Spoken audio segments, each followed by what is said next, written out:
शान्ताकारं भुजगशयनं पद्मनाभं सुरेशं विश्वाधारं गगनसदृशं मेघवर्णशुभाङ्गं लक्ष्मीकान्तं कमलनयनं योगविद्यानगम्यं वन्दे विष्णुं भवभयहरं सर्वलोकैकनाथम। हरे कृष्णा। नमस्कार दोस्तों, आप समस्त श्रोतागण का आपके YouTube चैनल जीवन अमृत पर हार्दिक अभिनंदन है। भगवान विष्णु और माता लक्ष्मी की कृपा आप और आपके परिवार पर सदैव बनी रहे। आज बृहस्पतिवार का दिन है और आज के दिन बृहस्पति देव की कथा श्रवण करना विशेष फलदायी माना जाता है। तो आइए भगवान बृहस्पति देव की दोनों प्रचलित कथाओं का रसपान करते हैं। एक राजा था, वह बहुत ही दानी था। वह नित्य गरीबों और ब्राह्मणों की सहायता किया करता था। यह बात उसकी रानी को अच्छी नहीं लगती थी। वह न तो गरीबों को दान देती, न ही भगवान का पूजन करती थी और राजा को भी दान देने से मना किया करती थी। एक दिन राजा शिकार खेलने वन को गए हुए थे, तो रानी महल में अकेली थी। उसी समय बृहस्पति देव साधु का वेश बदलकर राजा के महल में भिक्षा मांगने आए और रानी से भिक्षा मांगी। तब रानी ने भिक्षा देने से इनकार किया और कहा, हे साधु महाराज, मैं तो इस दान पुण्य से तंग आ गई हूँ। मेरा पति सारा धन लुटाते रहते हैं। मेरी इच्छा है कि हमारा सब धन नष्ट हो जाए, ताकि मैं फिर ना रहेगी बांस ना बजेगी बांसुरी। साधु ने कहा, देवी तुम तो बड़ी विचित्र हो। धन संतान तो सभी चाहते हैं, पुत्र और लक्ष्मी तो पापी के घर भी होने चाहिए। यदि तुम्हारे पास अधिक धन है तो भूखों को भोजन दो, प्यासों के लिए प्याव बनवाओ, मुसाफिरों के लिए धर्मशालाएं खुलवाओ। जो निर्धन अपनी कुंवारी कन्याओं का विवाह नहीं कर सकते, उनका विवाह करा दो। ऐसे और कई काम हैं जिनको करने से तुम्हारा यश लोक परलोक में फैलेगा। परंतु रानी पर साधु के उपदेश का कोई प्रभाव न पड़ा। वह बोली, महाराज आप मुझे कुछ ना समझाएं। मैं ऐसा धन नहीं चाहती जिसे मैं हर किसी को बांटती चलूं। साधु ने उत्तर दिया, यदि तुम्हारी ऐसी इच्छा है तो तथास्तु। तुम ऐसा करना कि बृहस्पतिवार को घर लीपकर पीली मिट्टी से अपना सिर धोकर स्नान करना, भट्टी चढ़ाकर कपड़े धोना। ऐसा करने से आपका सारा धन नष्ट हो जाएगा। इतना कहकर वह साधु महाराज वहां से आलोप हो गए। साधु के अनुसार कई बातों को पूरा करते हुए रानी को केवल 3 बृहस्पतिवार ही बीते थे कि उसकी समस्त धन संपत्ति नष्ट हो गई। भोजन के लिए राजा का परिवार तरसने लगा। तब एक दिन राजा ने रानी से बोला कि हे रानी, तुम यहीं रहो, मैं दूसरे देश को जाता हूँ, क्योंकि यहाँ पर सभी लोग मुझे जानते हैं, इसलिए मैं कोई छोटा कार्य नहीं कर सकता। ऐसा कहकर राजा प्रदेश चला गया। वहाँ वह जंगल से लकड़ी काट कर लाता और शहर में बेचता। इस तरह वह अपना जीवन व्यतीत करने लगा। इधर राजा के परदेश जाते ही रानी और दासी दुखी रहने लगी। एक बार जब रानी और दासी को 7 दिन तक बिना भोजन के रहना पड़ा, तो रानी ने अपनी दासी से कहा, हे दासी, पास के नगर में मेरी बहन रहती है, वह बड़ी धनवान है। तू उसके पास जा और कुछ ले आ, ताकि थोड़ी बहुत गुजर बसर हो जाएगी। दासी रानी के बहन के पास गई। उस दिन गुरुवार था और रानी की बहन उस समय बृहस्पतिवार व्रत की कथा सुन रही थी। दासी ने रानी की बहन को अपनी रानी का संदेश दिया, लेकिन रानी की बड़ी बहन ने कोई उत्तर नहीं दिया। जब दासी को रानी की बहन से कोई उत्तर नहीं मिला तो वह बहुत दुखी हुई और उसे क्रोध भी आया। दासी ने वापस आकर रानी को सारी बात बता दी। सुनकर रानी ने अपने भाग्य को कोसा। उधर रानी की बहन ने सोचा कि मेरी बहन की दासी आई थी, परंतु मैं उससे नहीं बोली, इससे वह बहुत दुखी हुई होगी। कथा सुनकर और पूजन को समाप्त करके वह अपनी बहन के घर आई और कहने लगी, हे बहन, मैं बृहस्पतिवार का व्रत कर रही थी, तुम्हारी दासी मेरे घर आई थी, परंतु जब तक कथा होती है तब तक ना उठते हैं और ना ही बोलते हैं, इसलिए मैं नहीं बोली। कहो दासी क्यों गई थी? रानी बोली, बहन तुमसे क्या छिपाऊं, हमारे घर में खाने तक को अनाज नहीं है। ऐसा कहते कहते रानी की आंखें भर आई। उसने दासी समेत पिछले 7 दिनों से भूखे रहने की बात अपनी बहन को विस्तार पूर्वक सुना दी। रानी की बहन बोली, देखो बहन, भगवान बृहस्पति देव सबकी मनोकामना पूर्ण करते हैं। देखो शायद तुम्हारे घर में अनाज रखा हो। पहले तो रानी को विश्वास नहीं हुआ, पर बहन की आग्रह करने पर उसने अपनी दासी को अंदर भेजा तो उसे सचमुच अनाज से भरा एक घड़ा मिल गया। उसे देखकर दासी को बड़ी हैरानी हुई। दासी ने रानी से कहा, हे रानी, जब हमको भोजन नहीं मिलता तो हम व्रत ही तो करते हैं, इसलिए क्यों न इनसे व्रत और कथा की विधि पूछ ली जाए ताकि हम भी इस उत्तम व्रत को कर सके। तब रानी ने अपनी बहन से बृहस्पतिवार व्रत के बारे में पूछा। उसकी बहन ने बताया कि बृहस्पतिवार के व्रत में चने की दाल और मुनक्का से विष्णु भगवान का केले की जड़ में पूजन करें तथा दीपक जलाएं, व्रत कथा सुने और पीला भोजन ही करें। इससे बृहस्पति देव प्रसन्न होते हैं। और व्रत और पूजन विधि बताकर रानी अपने घर लौट आई। 7 दिन के बाद जब गुरुवार आया तो रानी और दासी ने व्रत रखा। गुड़साल में जाकर चना और गुड़ लेकर आई, फिर उससे केले की जड़ तथा विष्णु भगवान का पूजन किया। अब पीला भोजन कहाँ से लाएं? दोनों बहुत दुखी थी। चूंकि उन्होंने व्रत किया था, इसलिए बृहस्पति देव उनसे प्रसन्न थे। इसलिए वे एक साधारण व्यक्ति का रूप धारण करके 2 थालों में सुंदर पीला भोजन दासी को दे गए। भोजन पाकर दासी प्रसन्न हुई और फिर रानी के साथ मिलकर भोजन को ग्रहण किया। उसके बाद वे सभी गुरुवार को व्रत और पूजन करने लगी। बृहस्पति भगवान की कृपा से उनके पास फिर से धन संपत्ति आ गई, परंतु रानी फिर से पहले की तरह आलस्य करने लगी। तब दासी बोली, देखो रानी, तुम पहले भी इस प्रकार आलस्य करती थी। तुम्हें धन के रखने में कष्ट होता था, इस कारण सभी धन नष्ट हो गया है। और जब तुम्हें भगवान बृहस्पति देव की कृपा से धन प्राप्त हुआ है तो तुम्हें फिर से आलस्य होता है। रानी को समझाते हुए दासी कहती है कि बड़ी मुसीबतों के बाद हमने यह धन पाया है, इसलिए हमें दान पुण्य करना चाहिए, भूखे मनुष्यों को भोजन कराना चाहिए और धन को शुभ कार्यों में खर्च करना चाहिए, जिससे तुम्हारे कुल का यश बढ़ेगा, स्वर्ग की प्राप्ति होगी और पितृलोक भी प्रसन्न होंगे। दासी की बात मानकर रानी अपना धन शुभ कार्यों में खर्च करने लगी, जिससे पूरे नगर में उसका यश फैलने लगा। एक दिन राजा दुखी होकर जंगल में एक पेड़ से नीचे आसन जमाकर बैठ गया। वह अपनी दशा को याद करके व्याकुल होने लगा। बृहस्पतिवार का दिन था। एकाएक उसने देखा कि निर्जन वन में एक साधु प्रकट हुए। वह साधु वेश में कोई और नहीं, स्वयं बृहस्पति देव ही थे। लकड़हारे के सामने आकर बोले, हे लकड़हारे, इस सुनसान जंगल में तुम किस चिंता में बैठे हो? लकड़हारे ने दोनों हाथ जोड़कर प्रणाम किया और उत्तर दिया, महात्मा जी, आप सब कुछ जानते हैं, मैं क्या कहूँ। यह कहकर वह रोने लगा और साधु को अपनी सारी बात बताई। साधु ने कहा, तुम्हारी स्त्री ने बृहस्पति देव के दिन बृहस्पति भगवान का निरादर किया है, जिसके कारण रुष्ट होकर उन्होंने तुम्हारी यह दशा कर दी है। अब तुम चिंता मत करो, मेरे कहे अनुसार चलो तो तुम्हारे सारे दुख कष्ट दूर होंगे। भगवान पहले से भी अधिक संपत्ति देंगे। तुम बृहस्पति के दिन कथा किया करो। 2 पैसे के चने मुनक्का लाकर उसका प्रसाद बनाओ और शुद्ध जल से लोटे में शक्कर मिलाकर अमृत तैयार करो। तत्कथा के पश्चात अपने सारे परिवार और सुनने वाले प्रेमियों में अमृत व प्रसाद बांटकर आप भी ग्रहण करो। ऐसा करने से भगवान तुम्हारी सारी मनोकामनाएं पूर्ण करेंगे। साधु के ऐसे वचन सुनकर लकड़हारा बोला, हे प्रभु, मुझे लकड़ी बेचकर इतना पैसा नहीं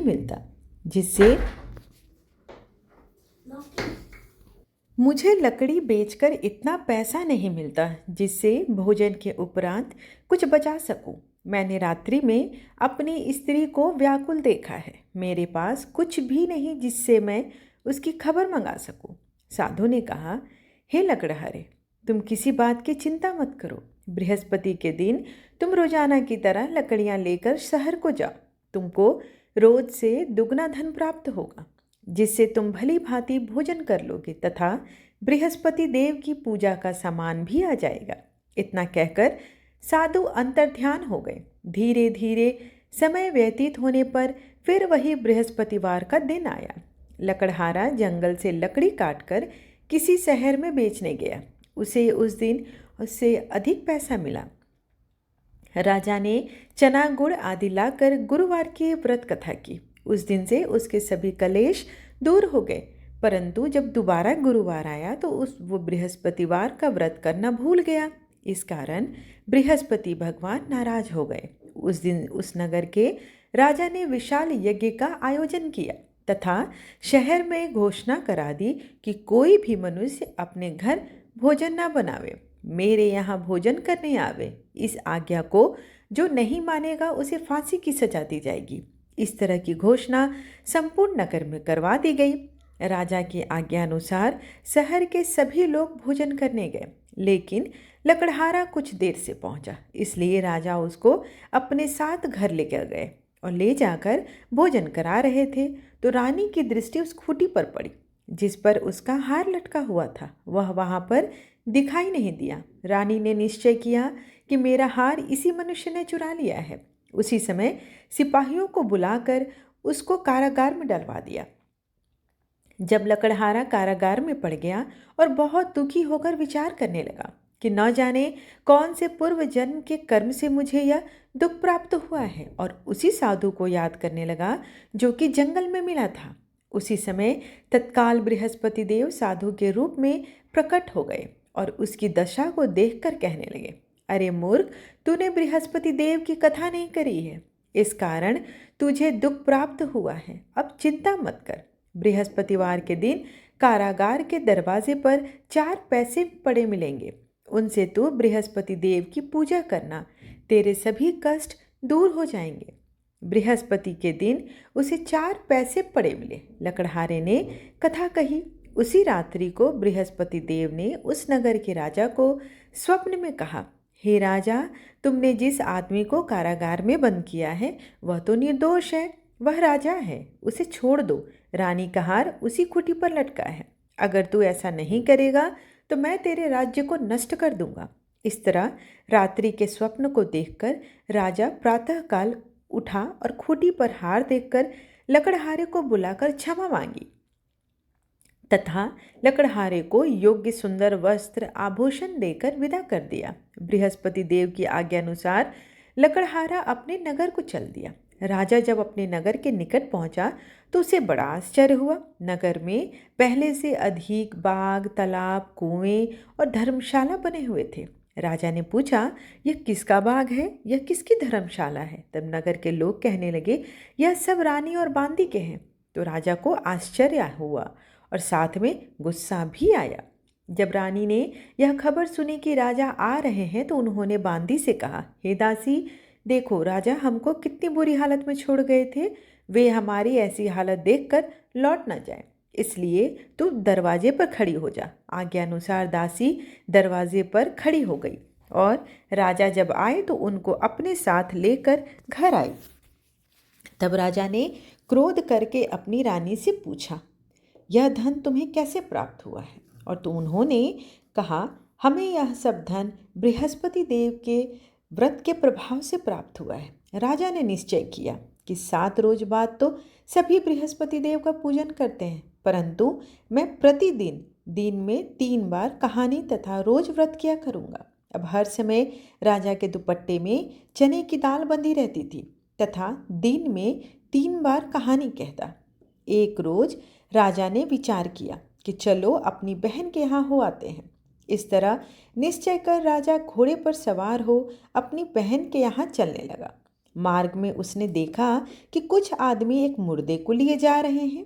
उन्हें रोककर राजा कहने लगे, अरे भाइयों, मेरे बृहस्पति देव की कथा श्रवण कर लो। वे बोले, लो, हमारा आदमी मर गया और इनको कथा कहने की पड़ी है। परंतु कुछ आदमी बोले, अच्छा, कहो हम तुम्हारी कथा भी सुनेंगे। राजा ने दाल निकाली और जब कथा आधी हुई थी कि मुर्दा हिलने लगा, और जब कथा समाप्त हो गई तो राम राम करके मनुष्य उठ खड़ा हुआ। आगे मार्ग में उसे एक किसान खेत में हल चलाता मिला। राजा ने उसे देख और उससे बोला, अरे भैया, तुम मेरी बृहस्पतिवार की कथा सुन लो। किसान बोला, जब तक मैं तेरी कथा सुनूंगा तब तक 4 हरैया जोत लूंगा। जा अपनी कथा किसी और को सुना। इस तरह राजा आगे चलने लगा। राजा के हटते ही बैल पछाड़ खाकर गिर गए तथा किसान के पेट में जोर से दर्द होने लगा। उस समय उसकी माँ रोटी लेकर आई। उसने जब यह देखा तो अपने पुत्र से सब हाल पूछा और बेटे ने सभी हाल कह दिया। तो बुढ़िया दौड़ी दौड़ी घुड़सवार के पास गई और बोली, मैं तेरी कथा सुनूंगी, तुम अपनी कथा मेरे खेत पर चलकर कहो। राजा ने बुढ़िया के खेत पर जाकर कथा कही, जिसके सुनते ही वह बैल खड़े हो गए और किसान के पेट का दर्द भी बंद हो गया। राजा अपनी बहन के घर पहुंचा। बहन ने भाई की खूब मेहमानबाजी की। दूसरे रोज प्रातःकाल राजा जागा तो वह देखने लगा कि सब लोग भोजन कर रहे हैं। राजा ने अपनी बहन से कहा, ऐसा कोई मनुष्य नहीं है जिसने भोजन नहीं किया हो जो मेरी बृहस्पतिवार की व्रत कथा सुन ले। बहन बोली, हे भैया, यह देश तो ऐसा है कि यहाँ लोग पहले भोजन करते हैं, बाद में कोई दूसरा काम करते हैं। अगर कोई पड़ोस में है तो मैं उसे देख कर आती हूँ। वह ऐसा कहकर देखने चली गई, परंतु उसे कोई ऐसा व्यक्ति नहीं मिला जिसने भोजन न किया हो। अतः वह एक कुम्हार के घर गई जिसका लड़का बीमार था। उसे मालूम हुआ कि उसके यहाँ 3 रोज से किसी ने भोजन नहीं किया। रानी ने अपने भाई की कथा सुनने के लिए कुम्हार से कहा। वह तैयार हो गया। राजा ने जाकर बृहस्पतिवार की कथा कही, जिसको सुनकर उसका लड़का ठीक हो गया। अब तो राजा की प्रशंसा होने लगी। एक दिन राजा ने अपनी बहन से कहा कि बहन, चलो हम अपने घर जाएंगे, तुम भी तैयार हो जाओ। राजा की बहन ने अपनी सास से कहा। सास ने कहा, चली जाओ, परंतु बच्चों को लेकर मत जाना, क्योंकि तेरे भाई को कोई औलाद नहीं है। बहन ने अपने भैया से कहा, भैया मैं तो चलूंगी पर कोई बच्चे नहीं जाएंगे। राजा बोला, जब कोई बच्चे ही ना चलेंगे तो तुम चलकर क्या करोगी। बड़े दुखी मन से राजा अपने नगर को लौट आया और राजा ने अपने रानी से कहा, हम निर्वंशी हैं, हमारा मुंह देखने का धर्म नहीं है। भोजन इत्यादि बिना कुछ किए वह सो गया। रानी बोली, हे प्रभु, बृहस्पति देव ने हमें सब कुछ दिया है, वह हमें संतान सुख भी अवश्य देंगे। उसी रात को बृहस्पति देव ने राजा से स्वप्न में कहा, हे राजन, उठ, सभी सोच को त्याग दे, तेरी रानी गर्भ से है। राजा की यह बात सुनकर बड़ी खुशी हुई। 9वें महीने में उसके गर्भ से एक सुंदर पुत्र पैदा हुआ। तब राजा बोला, हे रानी, स्त्री बिना भोजन के रह सकती है पर बिना कहे नहीं। जब मेरी बहन आएगी तो तुम उसे कुछ न कहना। रानी ने सुनकर हाँ कर दिया। जब राजा की बहन आई और यह शुभ समाचार सुना तो वह बधाई लेकर आई, अपने भाई के यहाँ आई। तब रानी ने कहा, घोड़ा चढ़कर तो नहीं आई, गधा चढ़ी आई।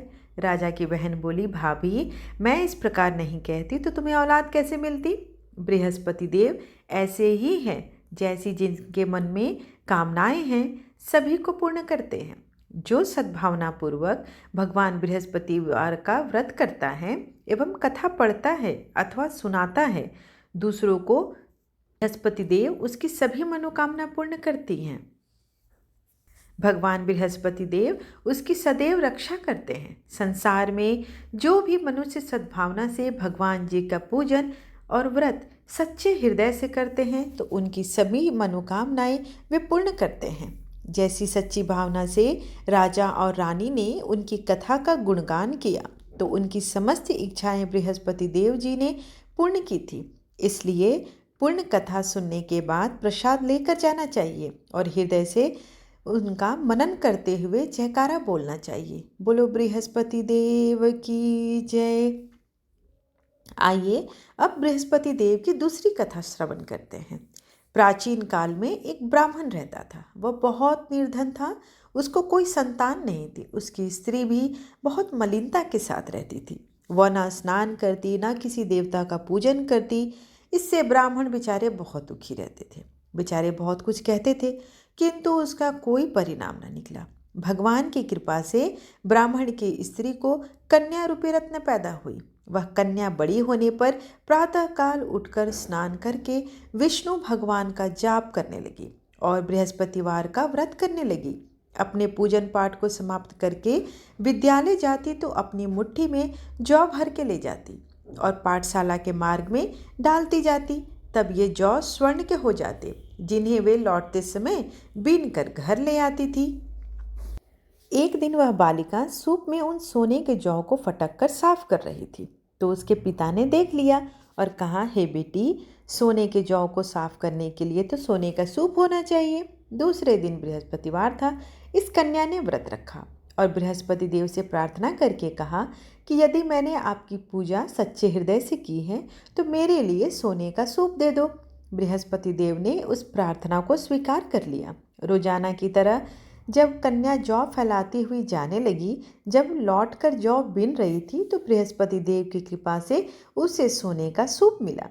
उसे वह घर ले आई और उसमें जौ को साफ करने लगी, परंतु उसकी माँ का वही ढंग रहा। एक दिन की बात है कि वह कन्या सोने के सूप में जौ साफ कर रही थी। उस समय उस शहर का राजपुत्र वहां से होकर निकला। इस कन्या के रूप और लावण्य को देखकर मोहित हो गया और अपने घर आकर भोजन तथा जल त्याग कर उदास होकर लेट गया। राजा को जब इस बात का पता चला तो अपने प्रधानमंत्री के साथ उसके पास गए और बोले, बेटा, तुम्हें किस बात का कष्ट है? किसी ने तुम्हारा अपमान किया है या कोई और कारण है? जो भी हो मुझसे कहो, मैं वही कार्य करूँगा जिससे तुम्हें खुशी मिलेगी। अपने पिता की राजकुमार ने बातें सुनी तो वह बोला, मुझे आपकी कृपा से किसी बात का दुख नहीं है। किसी ने मेरा अपमान भी नहीं किया है, परंतु मैं उस लड़की के साथ विवाह करना चाहता हूँ जो सोने के सूप में जौ साफ कर रही थी। यह सुनकर राजा आश्चर्य में पड़ गया और बोला, हे बेटा, इस तरह की कन्या का पता तुम बताओ, मैं उसके साथ तेरा विवाह अवश्य ही करवा दूंगा। राजकुमार ने उस लड़की के घर का पता बतलाया। तब मंत्री उस लड़की के घर गए और ब्राह्मण देवता को सभी हाल बतलाए। ब्राह्मण देवता राजकुमार के साथ अपनी कन्या का विवाह करने के लिए तैयार हो गए और विधि विधान के अनुसार ब्राह्मण कन्या का विवाह राजकुमार के साथ हो गया। कन्या के घर से जाते ही पहले की भांति उस ब्राह्मण देवता के घर में गरीबी का निवास हो गया। अब भोजन के लिए भी अन्न बड़ी मुश्किल से मिलता था। एक दिन दुखी होकर ब्राह्मण देवता अपनी पुत्री के पास गए। बेटी ने पिता की ऐसी हालत देखकर अपनी माँ का हाल पूछा। तब ब्राह्मण ने सभी हाल कहा। कन्या ने बहुत सा धन देकर अपने पिता को विदा कर दिया। इस तरह ब्राह्मण का कुछ समय सुखपूर्वक व्यतीत हुआ। कुछ दिन बाद फिर वही हाल हो गया। ब्राह्मण फिर अपनी कन्या के यहाँ गया और सारा हाल कहा तो लड़की बोली, हे पिताजी, आप माता जी को लेते आइए, मैं उन्हें विधि बता दूंगी जिससे गरीबी दूर हो जाए। वह ब्राह्मण देवता अपनी स्त्री को साथ लेकर पहुँचे तो माँ को वो समझाने लगी, हे माँ, तुम प्रातःकाल प्रथम स्नान आदि करके विष्णु भगवान का पूजन करो तो सब दरिद्रता दूर हो जाएगी। परंतु उसकी माँ ने एक भी बात नहीं मानी और प्रातःकाल उठकर अपनी पुत्री के बच्चों की जूठन को खा लिया। इससे उसकी पुत्री को भी बहुत गुस्सा आया और रात में एक कोठरी में उन्हें बंद कर दिया। अपनी माँ को उसमें बंद कर दिया और सुबह प्रातःकाल उसे निकाला तथा स्नान आदि करा के पाठ करवाया तो उसकी माँ की बुद्धि ठीक हो गई। फिर प्रत्येक बृहस्पतिवार को वह व्रत करने लगी। इस व्रत के उत्तम प्रभाव से उसके माँ बाप बहुत धनीवान हो गए और पुत्रवान हो गए और बृहस्पति जी के प्रभाव से इस लोक के सुख को भोग कर स्वर्ग को प्राप्त हुए। बोलिए बृहस्पति देव की जय। आइए बृहस्पति देव की आरती करते हैं। ओम जय बृहस्पति देवा, ओम जय बृहस्पति देवा, छिण छिण भोग लगाऊं कदली फल मेवा। ओम जय बृहस्पति देवा, तुम पूर्ण परमात्मा, तुम अंतर्यामी, जगत पिता जगदीश्वर, तुम सबके स्वामी।